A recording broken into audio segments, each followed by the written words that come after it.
আমরা আমরা নবীজির গোলাম। আল্লাহর গোলাম, নবীজির গোলাম না। আল্লাহর গোলাম আর নবীজির গোলাম।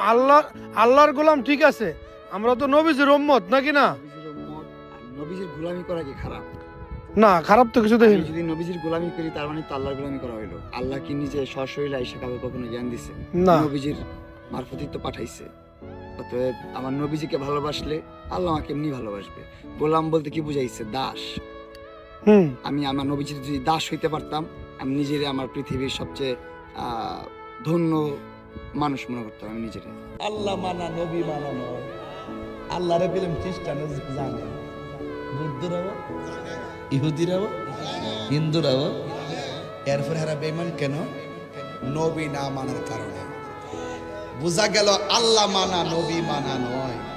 নবী মানলেই আল্লাহ মানা হয়। কথা বলেন ঠিক কিনা? কারণ নবী হইল আল্লাহর সাক্ষী।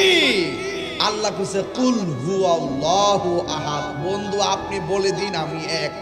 নবী কইছে আমরা শুনছি, বিশ্বাস করছি।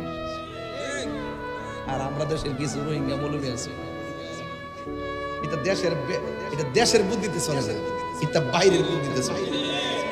আমরা জন্মসূত্রে যেমন মুসলমান, ইমানদার জন্মসূত্রে মনে করছে আমরা অন্য কোন জায়গা থেকে দাঁড় করে ইসলাম আমরা এখানে চালাই না।